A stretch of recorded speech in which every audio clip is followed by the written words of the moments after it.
এক্সেলে একটি এরকম search box তৈরি করব এবং এটার মধ্যে আমরা যে কোনো কিছু সার্চ করব। যেমন আমি এখানে লিখলাম আইটি লেখার সাথে সাথে আমার এখানে আইটি নামে যতগুলো টেক্সট আছে সবগুলো কিন্তু শো করতেছে। আমি যদি এখানে অন্য কিছু দিই, এক্সিকিউটিভ লিখে সার্চ করি, তাহলে দেখুন কত সহজে আমি এখানে সার্চ বক্স তৈরি করে সার্চ করতে পারতেছি। তাহলে চলুন দেখে নিই আমরা কিভাবে এই সার্চ বক্সটি তৈরি করব। তো তাহলে এটা আমি ডিলিট করে দিলাম। এখন আপনাদেরকে দেখিয়ে নিই কিভাবে আমি এই সার্চ বক্সটা তৈরি করব। তো আমি এখানে লিখে নিলাম সার্চ বক্স,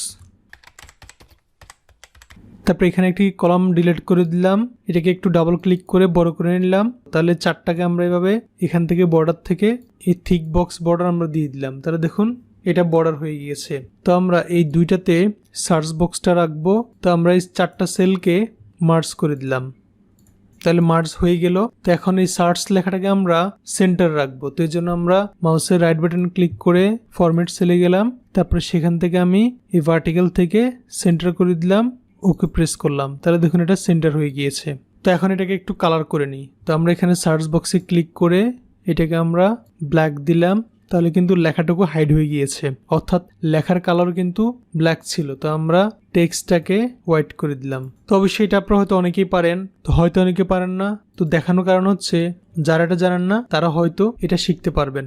তারপর আমি এই সার্চ বক্স লেখাটাকে একটু বোল্ড করে দিলাম, তারপরে এটার ফন্ট সাইজটাকে আমি একটু বড় করে দিলাম। তাহলে দেখুন আমাদের এটা হয়ে গিয়েছে। এখন আমরা এখানে যে সার্চের রেজাল্টটা পাবো সেম ভাবে আমরা এটাকে আর একটু বড় করে নিই, আরো একটা সেল নিই। তো এতটুকু সেল নিয়ে আমি আগের মতোই থিক বর্ডার টেক্সট দিলাম, তারপরে এই সেলগুলোকে আমি মার্জ করে দিলাম। তাহলে মার্জ হয়ে গিয়েছে। তখন আমরা এটাকে একটু কালার দিয়ে দিব, যে কালার পছন্দ হয় সেটা দিবেন। আমার এখান থেকে একটি কালার পছন্দ হয় না, আমি এখানে মোর কালারে গেলাম, দেখুন আমার এই কালারটা পছন্দ। তো আমি এটা ক্লিক করলাম, ওকে দিলাম, তাহলে এই কালারটা হয়ে গেল।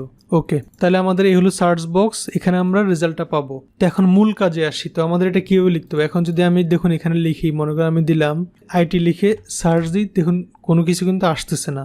তো এটার জন্য আমরা একটু ফর্মুলা ইউজ করব। তো প্রথমে আমাদেরকে সিলেক্ট করে নিতে হবে, অর্থাৎ আমাদের কতটুকু ডেটার মধ্যে আমরা এটাকে সার্চ করব। তো এই জন্য আমি এভাবে সিলেক্ট করে নিলাম, এর মধ্যে থেকে আমাদের রেজাল্টটা দেখাবে। তো এতটুকু সিলেক্ট করার পরে আমরা এখানে হোম থেকে কন্ডিশনাল ফরম্যাটিং এটাতে আসবো। এখানে আসবো, এখান থেকে আপনি যাবেন নিউ রুল। তো আমি এখানে নিউ রুলে ক্লিক করলাম, তাহলে এরকম একটি পপ আপ মেনু আসবে কিংবা ডায়লগ বক্স আসবে। তো আমরা এখানে দেখতে পারবো একেবারে নিচের দিকে একটি অপশন আছে use a formula to determine. এই লাস্টের এটাতে আমরা প্রেস করব কিংবা ক্লিক করব। ক্লিক করার পরে আপনি এখানে একটি রো দেখতে পারবেন, এখানে আপনি ক্লিক করবেন। তো ক্লিক করার পরে আমরা যেখানে রেজাল্টটি পেতে চাই সেখানে আমরা ক্লিক করব। মনে করেন আমাদের এখানে রেজাল্টের দরকার, আমরা এখানে ক্লিক করব। তাহলে আপনি দেখতে পারবেন এখানে ইকুয়াল দিয়ে ডলার সাইন দিয়ে আমাদের i4 চলে এসছে। তারপরে আমরা কিবোর্ড থেকে একটু ইকুয়াল কিংবা সমান সাইনটা আমরা প্রেস করব। তাহলে আমরা ইকুয়াল বা সমান সাইন দিলাম, দেওয়ার পরে এখন আপনি প্রথম যে সেলটা আছে এটাকে সিলেক্ট করে দিবেন। হয় আপনি এখানে যে প্রথম সেলটা আছে জাবির হোসেন, এটাতে আপনি ক্লিক করবেন, তাহলে এখানে সেলটা উঠে যাবে। তাহলে দেখতে পাচ্ছেন এই সেলটা হচ্ছে A3। তো এখানে A3 উঠে গিয়েছে, কিন্তু এখানে দুইটা ডলার সাইন আছে, সেই দুইটা ডলার সাইনকে আপনার ডিলিট করে দিতে হবে। তো আমরা এটার উপরে ক্লিক করলাম, এভাবে ডিলিট করে দিলাম। তারপর আরো একটি ডলার সাইন আছে, এটার সামনেও ক্লিক করে এভাবে আমরা ডিলিট করে দিলাম। আপনি এভাবে দিতে পারেন, কিংবা আপনি যদি না চান এভাবে না দিতে, তাহলে আপনি এখানে ইকুয়াল প্রেস করে সরাসরি লিখে দিবেন A3।